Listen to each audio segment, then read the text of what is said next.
اعوذ باللہ من الشیطان الرجیم۔ پناہ مانگتا ہوں میں اللہ کی شیطان مردود سے۔ بسم اللہ الرحمن الرحیم۔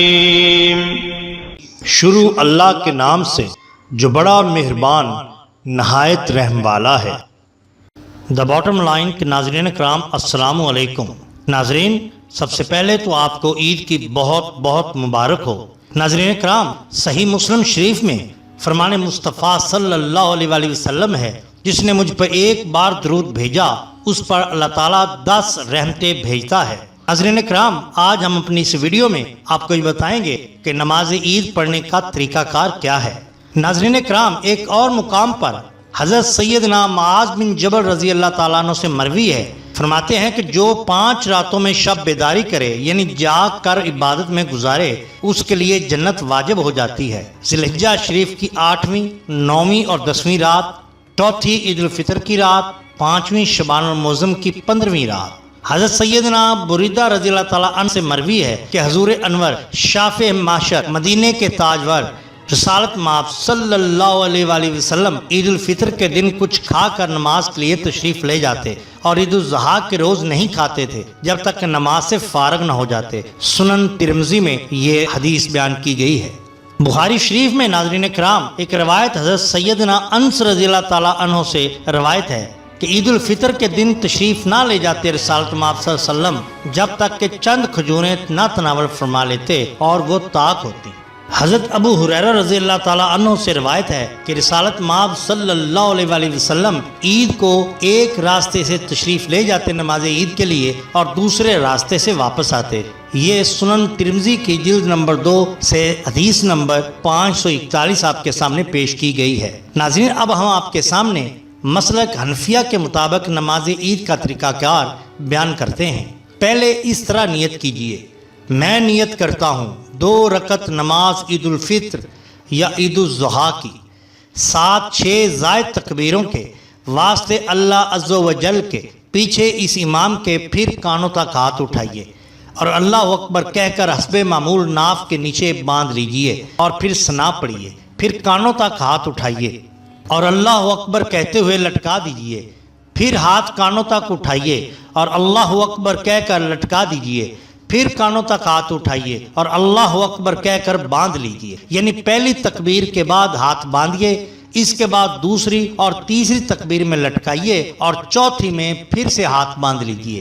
اس کو یوں یاد رکھ سکتے ہیں کہ جہاں قیام میں تکبیر کے بعد کچھ پڑھنا ہے وہاں ہاتھ باندھنے ہیں اور جہاں نہیں پڑھنا وہاں ہاتھ لٹکانے ہیں۔ پھر امام تعوذ اور تسمیہ آہستہ پڑھ کر الحمد شریف اور سورہ جہر یعنی بلند آواز کے ساتھ پڑھے، پھر رکوع کرے۔ دوسری رکعت میں پہلے الحمد شریف اور سورہ جہر کے ساتھ پڑھے، پھر 3 بار کان تک ہاتھ اٹھا کر اللہ اکبر کہے اور ہاتھ نہ باندھے، اور چوتھی بار بغیر ہاتھ اٹھائے اللہ اکبر کہتے ہوئے رکوع میں جائے اور قاعدے کے مطابق نماز مکمل کرے۔ ہر 2 تکبیروں کے درمیان 3 بار سبحان اللہ کہنے کی مقدار پر چپ رہنا بہتر ہے۔ نماز عید کس پر واجب ہے؟ ناظرین، عیدین یعنی عید الفطر اور بقر عید کی نماز واجب ہے، مگر سب پر نہیں، صرف ان پر جن پر جمعہ واجب ہے۔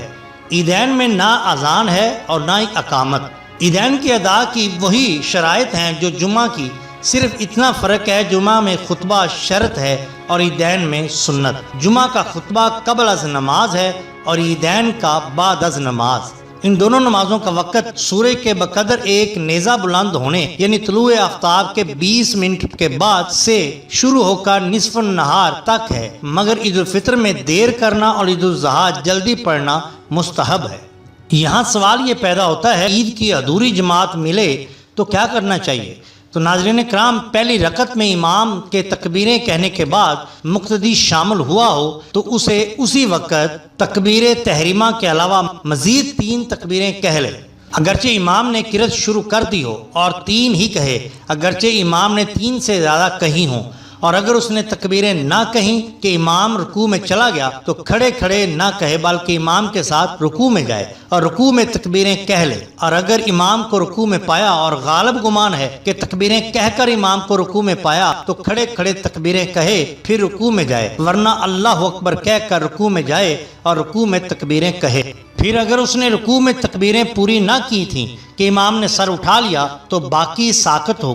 اگر امام کے رکوع سے اٹھنے کے بعد شامل ہوا تو اب تکبیریں نہ کہے بلکہ امام کے سلام پھیرنے کے بعد جب اپنی بقیہ پڑھے نماز اسی وقت کہے، اور رکوع میں جہاں تکبیر کہنا بتایا گیا تھا اس میں ہاتھ نہ اٹھائے، اور اگر دوسری رکعت میں شامل ہوا تو پہلی رکعت کی تکبیریں اب نہ کہے بلکہ جب اپنی فوت شدہ پڑھنے کھڑا ہو تو اس وقت کہے۔ دوسری رکعت کی تکبیریں اگر امام کے ساتھ پائے تو فابہا، ورنہ اس میں بھی وہی تفصیل ہے جو پہلی رکعت کے بارے میں ہم نے آپ کے سامنے بیان کی ہے۔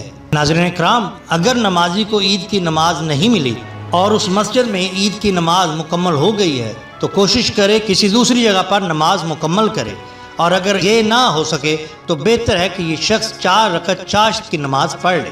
ناظرین کرام، یاد رکھیے کہ عیدین کی نماز کی قضا نہیں ہوتی۔ عید کے دن یہ امور مستحب ہیں: حجامت بنوانا، ناخن ترشوانا، غسل کرنا، مسواک کرنا، اچھے کپڑے پہننا، نئے ہو تو نئے ورنہ دھلے ہوئے، خوشبو لگانا، انگوٹھی پہننا، نماز فجر محلہ کی مسجد میں پڑھنا، عید الفطر کی نماز کو جانے سے پہلے چند کھجوریں کھا لینا، 3، 5، 7 مگر جتنی بھی کھائے طاق ہونی چاہیے۔ کھجوریں نہ ہو تو کوئی اور بھی میٹھی چیز کھائی جا سکتی ہے۔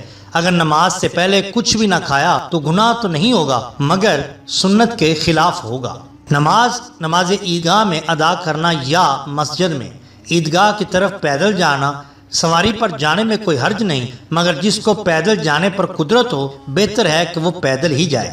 نماز عید کے لیے ایک راستے سے جانا اور دوسرے راستے سے واپس آنا، عید کی نماز سے پہلے صدقہ فطر ادا کرنا، خوشی ظاہر کرنا، کثرت سے صدقہ دینا، عیدگاہ کو اطمینان اور وقار اور نیچی نگاہ کیے جانا، آپس میں مبارکباد دینا، بعد نماز عید مصافحہ یا معانقہ یعنی ہاتھ ملانا یا گلے ملنا، جیسا کہ عموماً مسلمانوں میں رائج ہے، بہتر ہے کہ اس میں اظہار مسرت ہو۔ ناظرین کرام، نماز کے لیے جاتے ہوئے راستے میں آہستہ آہستہ تکبیریں کہے، اور نماز عید الاضحیٰ کے لیے جاتے ہوئے راستے میں بلند آواز سے تکبیریں، اور یہ تکبیریں ہیں: اللہ اکبر، اللہ اکبر، لا الہ الا اللہ، واللہ اکبر، اللہ اکبر، وللہ الحمد۔ ناظرین کرام، میں امید کرتا ہوں اور دعا کرتا ہوں کہ اللہ تعالیٰ آپ کے لیے یہ خوشی کا دن مزید مسرتوں، کامرانیوں، صحت، خوشی کے ساتھ لے کے آئے۔ اپنے دوستوں کا بہت خیال رکھیے۔ اللہ اور اللہ کے رسول صلی اللہ علیہ وسلم سے بہت محبت کیجیے۔ آپ کا بہت شکریہ۔